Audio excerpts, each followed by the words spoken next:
Good morning, good afternoon and good evening. Welcome back to the channel. Thank you for joining me. Today is a bit of a big announcement because it would appear that Autotrader are looking like they're listening to us.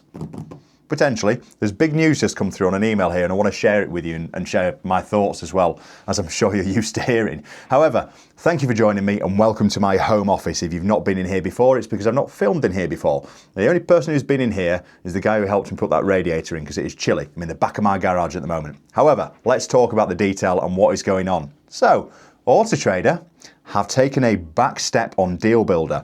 This is massive news.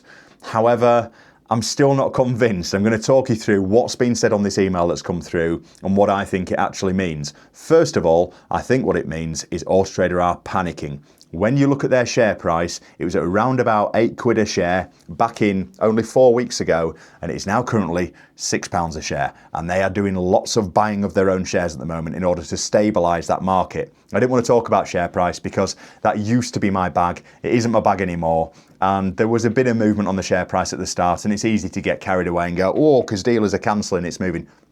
I don't think it was that. However, the writing's on the wall now to drop that much, that quick. People are having to sort of have some pretty serious discussions at the Autotrader head office. However, let me talk you through this email. So essentially what they're doing is they're saying what we're building based on feedback, reservation requests. Now, what we've all said as a community, as a rule to Autotrader is we don't want customers to be able to reserve our cars. We just don't want it. If you want to reserve a car, call and reserve. I'm currently on with a chap at the moment and WhatsApping. He's interested in the car. He was going to go and see another one. Ours has popped onto the market. He's dead set on it. And he said, look, can I reserve it? Yes, you can. Here's our bank details. Send us a chunk through. We reserve the car for you. It's not a problem. Now, in all fairness, this guy seems that nailed on to come and look at it. I'm honestly not bothered if he sends some money or he doesn't send some money. He's either going to turn up tomorrow morning when I walk in the door or he isn't. But he doesn't want it selling to anybody else. And I respect that, so he wants to send some money. Now, Autotrader are essentially taking control of that process themselves. And what it used to be is someone, if you didn't know, someone could reserve a car for 99 quid. It'll show as reserved on the market. It's going to put off potential buyers and it just ruins the process at our end. However, this is what they're going to do to change it. I'm still not convinced it's a good option. What they've said in their email is, we've heard you. Hooray! Don't think you have. And we understand that introducing reservations for some can require significant process changes, and we know that might not be right for every business today. Or any business. You're taking control of what we're doing. Anyway, I'll try not to get angry. I'm at my wit's end. To support retailers, we are developing an alternative option, a reservation request. Now, essentially, what it's going to do is allow a buyer to simply request a reservation without paying a £99 fee. So the vehicle will not show as reservation in process on the vehicle product page. The contact between the buyer and seller will need to happen to agree the next steps. And it will be up to each retailer whether or not they want to offer a full Autotrader reservation or reservation requests. Okay, fair enough.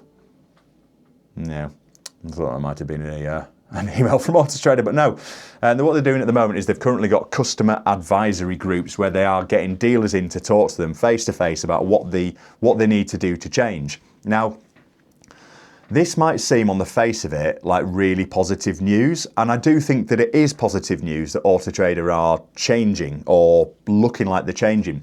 But the thing that annoys me is we don't want it at all, or a lot of the dealers I speak to, we just don't want it. If you want to reserve a car, reserve it with me. What is wrong with just putting a button on there which links to my bank account where I can decide how much the fee is going to be to reserve a car? Because let's face it, you know, this chap's coming to look at this car that we've got for sale. It's north of £70,000. But 99 quid to reserve a car at 70 grand doesn't add up, does it? So I just don't understand why they're not fully listening. They've obviously heard us. But I think what they've actually heard is their shareholders going, what are you going to do about this to sort this out? And they've not really provided a solution that I think dealers are going to be happy with, but it's nice to see some movement from them at least. Now, I don't know when this is going to come in. I don't know if it's going to come in. And I think the problem that Autotrader have got at the moment isn't just this. It's also the fact that you have to now log in to contact a dealer over email. You have to provide them with your personal information to send an email through to me. Well, just, you know, I'm paying an obscene amount of money to Autotrader every month. Well, I'm not actually because of downgrading my package, but it's still a ridiculous amount of money. All I want them to do is send me leads. That's all we want. And then we will qualify them. We will take deposits that we need to do. We'll make sure the car's right for our customers or whatever it is. They're just getting involved in the process. And I truly believe, in my heart of hearts, that the reason they're getting involved in the process is because they're trying to find a way of charging for it. So I think that this is kind of big news and important. And thank you, Autotrader, for actually doing something. You can't, I don't think there's ever been any time I can remember in my short period of time car dealing where I've seen a big company take a step backwards. However, they have done. And I think the reason they're doing that is to protect the shareholders, genuinely. But I don't think it's going to be enough to make dealers happy. We have got a potential price rise with Autotrader in April of next year. This is historically the time where they hit you with 8%. Usually it's an 8% increase. I think their biggest hurdle they've got moving forwards is what they're doing in April, not necessarily what they're doing with this. I think this is great news and positive. I think we need to get rid of the whole logging in system. I think that is more important than this reservation situation. And I think that they've got to be very, very careful with what they're doing in April. I suspect if they still do another ridiculous, as we believe it to be, price rise of 8%, they're probably going to lose more dealers, which is going to have a worse effect moving forwards, a snowball effect, some would say. So there we go. That's just keeping you up to date with what's going on with Autotrader at the moment. We've been having conversations with lots of different platforms at the moment as to where I'm advertising my cars. And I am trying to, with the money that I've saved from Autotrader, sort of share the cars everywhere as much as possible. So we are hitting platforms. There are companies getting in touch with us. I cannot tell you how many phone calls I've had with people thinking they've got the next big thing with Autotrader, and I appreciate the phone calls. I really do. I'll bring that back. I appreciate the phone calls, I really do. However, I just feel like the current existing platforms are going to be the best ones to really sort of have an impact at the moment.